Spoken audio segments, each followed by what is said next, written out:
خاله بتول به خاطر دشمنی با تو هر جایی میتونه پیش بره. اما چرا خبری از عمو عرفان نیست؟ قبول دارم که از کارای بابا ناراحت بود، ولی مرگ همه کدورت‌ها رو از بین میبره. عابده لطفاً بس کن. دیگه نمیخوام راجع به اون آدم حرف بزنم. همین جوریشم سرم درد میکنه. تو دیگه شروع نکن. هی مومنه، اگه با زندگی تو این خونه سردرد نگیری عجیبه. آبجی به این زن بگو از اینجا بره. قیافه و صدای اینو دیگه نمیتونم تحمل کنم. خب به قیافش نگاه نکن. چرا الکی داری اعصابتو خورد میکنی؟ ما فعلا نباید انرژیمونو برای حرفای الکی هدر بدیم. فهمیدی؟ تو کجا رفته بودی؟ ها؟ مگه نمیدونی بچه با گریش اعصاب و صوت هم نمیذاره؟ این که ما هر جا بریم یا نریم به تو هیچ ربطی نداره. آفرین. هر چقدر غم سرتون میاد ولی زبونی تندید بند نمیاد. نمیدونم خداوند برای خلقت از چه خاکی استفاده کرده. در مورد خاک منو بیخیال شو. کسی به این راحتی ها نمیتونه منو بشناسه.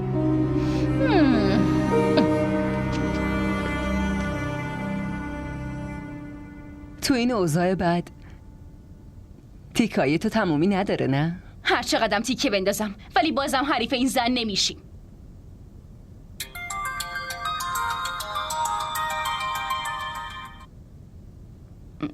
الو، بله فراز. الان میام.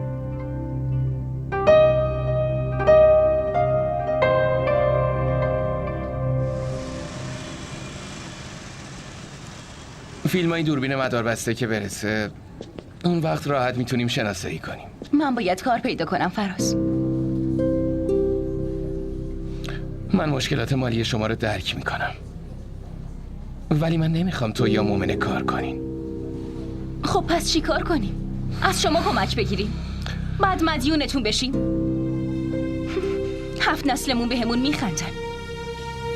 کمک های عمو عرفانم هم مثل طناب دور گردنمونه. ولی دیگه اون نسلای من و تو که جدا نیستن. اگه حرف از مدیون بودنه پس من پول بهتون قرض میدم. شرایطتون خوب شد پسش بده. فراز سلام راهم، چطوری؟ حالت چطوری؟ کاملا خوبم. این چند وقته کجا بودی؟ تو یادته که قرار بود یه مسابقه با هم بدیم؟ خیلی خوب بگو کی بیام تو رو شکست بدم؟ هر وقت که دلت خواست. عابد تویی؟ چیه؟ من نمیتونم اینجا باشم؟ مگه شما دوتا هم دیگر رو میشناسید؟ میشناختیم. چرا اینجوری میگی؟ چت شده؟ من یه عموی خیلی نزدیک و قدیمی دارم. عابد دختر ایشونه. که اینطور. سمی خوبه؟ عمو ابرار چطوره؟ عمو ابرارت مرده. سمی زنده است. خواهر بزرگشم مثل مادر مراقبشه. چی؟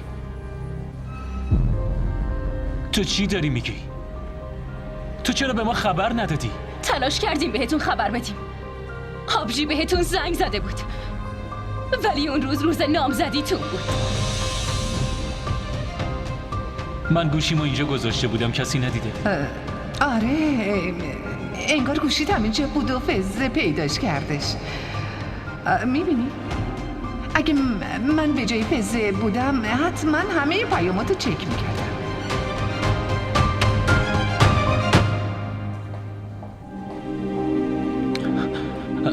من واقعا متاسفم عابده، باورم نمیشه این اتفاق افتاده. ما هم باورمون نمیشه. داداش رو هم اونم وقتی کسی به قتل میرسه هیچ کس نمیتونه مرگش رو باور کنه. بریم فراز. عابده گوش کن، من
معذرت میخوام.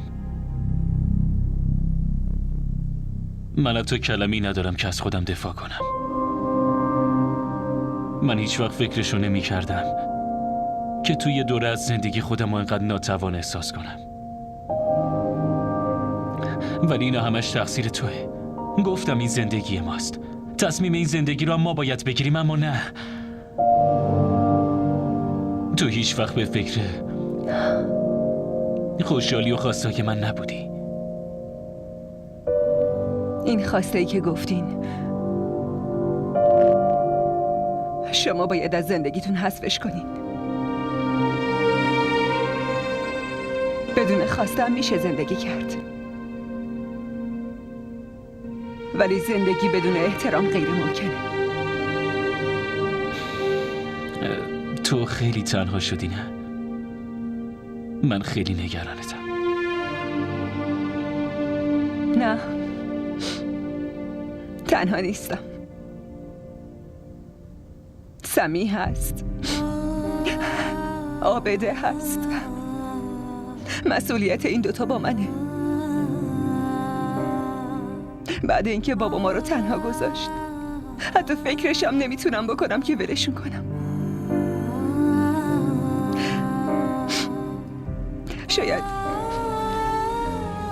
برای گذر کردن از این شرایط مشکل خداوند داره منو امتحان میکنه. مومن، من باید چی کار کنم؟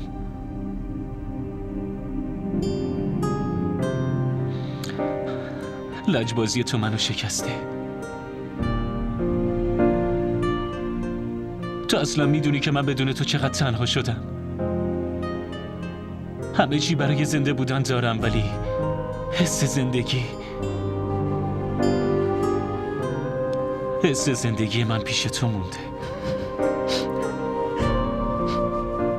من واقعا دلتنگتم. مراقب خودت باش. نگران من نباش. فزه دختر خیلی خوبیه.